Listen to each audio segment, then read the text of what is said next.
బంగ్లాదేశ్ పౌరులకు ప్రత్యేకంగా golden visa సదుపాయం కల్పిస్తూ యుఏఏ చేసిన ప్రకటనపై సోషల్ మీడియాలో మీమ్స్ వెల్లువెత్తుతున్నాయి. కేవలం 23,30,000 రూపాయలు కడితే దుబాయ్లో జీవితాంతం ఉండొచ్చంటూ యుఏఏ బంపర్ ఆఫర్ ఇచ్చిన విషయం తెలిసిందే. గతంలో ఈ మొత్తం 4.7 కోట్లుగా ఉండేది. అయితే ఈ వార్తపై నెటిజన్లు ఫన్నీగా స్పందిస్తున్నారు.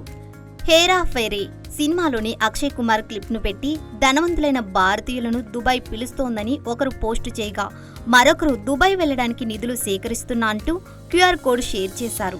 తాజాగా తాము ప్రవేశపెట్టబోయే గోల్డెన్ వీసాపై వస్తున్న రూమర్లపై యుఏఈ ప్రభుత్వం స్పందించింది. గోల్డెన్ వీసా స్కీమ్పై సోషల్ మీడియా ఇతర ప్లాట్ఫారంల ద్వారా ప్రచారం జరుగుతున్న రూమర్లను ఖండించింది.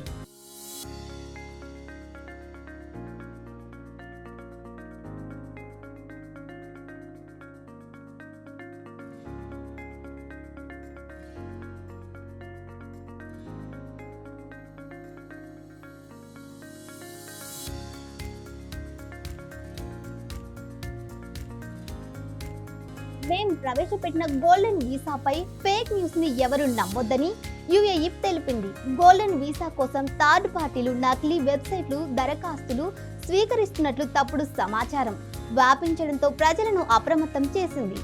ఇక ఈ గోల్డెన్ వీసాకు సంబంధించి ఎలాంటి హక్కులు థర్డ్ పార్టీకి ఇవ్వలేదని స్పష్టం చేసింది. కేవలం తమ దేశ అధికారిక సైట్లో మాత్రమే దరఖాస్తు చేసుకోవాలని సూచించింది.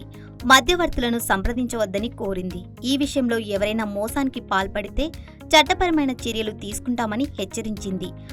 దీనిపై మరిన్ని వివరాలకు 6005222222ను సంప్రదించాలని సూచించింది. యుఏఈ ఆఫర్ ఇదే.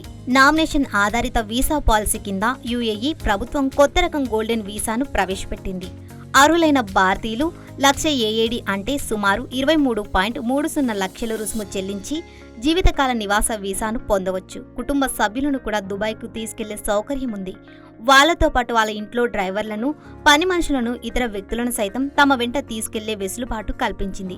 అలా వెళ్లిన వాళ్ళు తమ దేశంలో వ్యాపారం గాని, ఉద్యోగం గాని చేసేందుకు కావలసిన అవకాశాలని కూడా యుఏఈ కల్పిస్తున్నట్లు ప్రభుత్వం ప్రకటించింది. ఇక తొలి దశలో ఈ అవకాశాన్ని భారత్, బంగ్లాదేశ్ పౌరులకు కల్పించింది.